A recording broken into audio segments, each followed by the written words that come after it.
Bonsoir la famille, j'espère que vous allez bien. Donc, dans cette vidéo, je vais essayer de partager avec vous l'acylation et pas l'alkylation. Il y a une très grande différence entre l'acylation et l'alkylation. Tout d'abord, l'acylation, donc, c'est un groupement acyle RCO.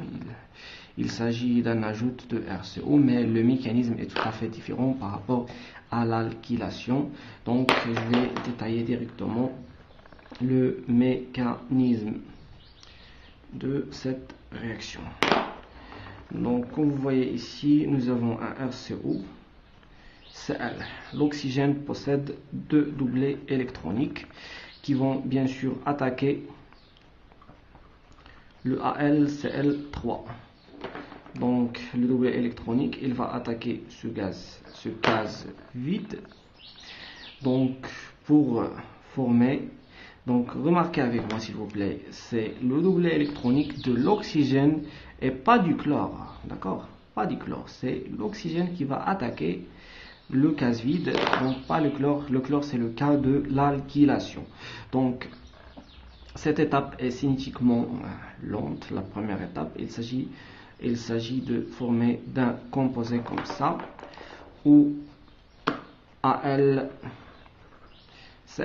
avec apparition d'une charge positive sur l'oxygène et d'une charge négative sur l'aluminium. Et voilà. Et puis ici j'ai un Cl. Donc je devais utiliser donc le Cl qui possède 3 doublets. Il va attaquer un deuxième composé acide de Lewis. Donc il va attaquer ce composé là, bien sûr, par une rupture hétérolytique vers le chlore. Donc finalement je trouve un composé comme ça dans lequel se trouvent deux charges positives. Bien sûr, les charges se mettent en transe pour minimiser le gène stérique, donc AlCl3 avec une charge négative sur l'aluminium, plus AlCl4 charge négative. Et donc c'est ce composé là qui va jouer le rôle de l'électrophile, donc qui va attaquer le cycle benzylique. Donc un benzène comme ça, et puis il va réagir avec le RCOAlCl3, charge positive. Donc le doublet électronique, les électrons pi vont attaquer la charge positive sur le carbone et non pas l'oxygène, car le maximum de liaisons que l'oxygène peut former c'est 3 et pas 4. La réponse est dans l'atomistique, car l'oxygène capable de former seulement 2 liaisons, et dans le cas nécessaire il va former la troisième liaison et charger positivement. Mais pour trouver un oxygène qui forme 4 liaisons, c'est impossible, car l'oxygène ne possède pas la sous-couche T par rapport au soufre. Il est capable de former 4, plutôt 5, il est capable de former 6 liaisons, le soufre. Donc il appartient aux mêmes familles dans le tableau périodique. Donc l'oxygène est capable de former au maximum 3.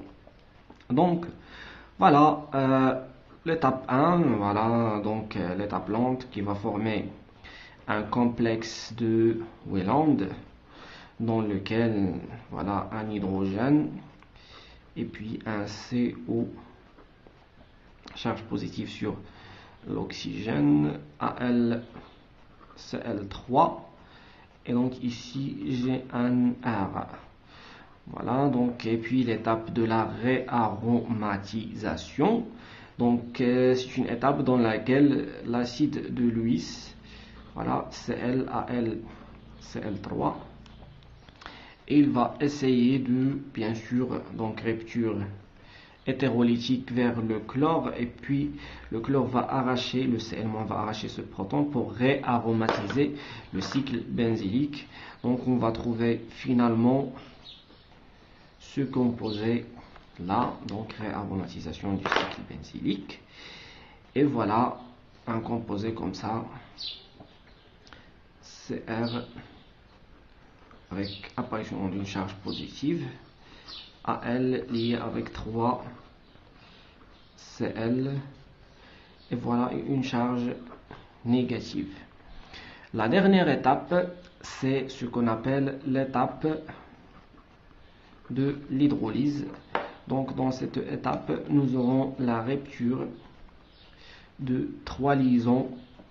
Donc l'aluminium, donc ici l'oxygène va essayer de neutraliser sa charge. Et puis rupture qui va me donner Cl- plus Cl- plus Cl-, donc c'est 3 Cl-. Et puis l'aluminium, il a perdu combien d'électrons? Il a perdu 4 électrons au total, et puisqu'il est chargé négativement, donc ça sera Al3+, car elle a perdu 3 électrons. Voilà. Donc merci de votre attention. Si vous avez des questions, n'hésitez pas de les poser dans les commentaires. Merci d'avoir partagé la vidéo avec vos collègues. Le bonheur ne diminue jamais lorsqu'il est partagé. Par contre, la connaissance se développe spontanément lorsqu'il est partagé. Courage à tous.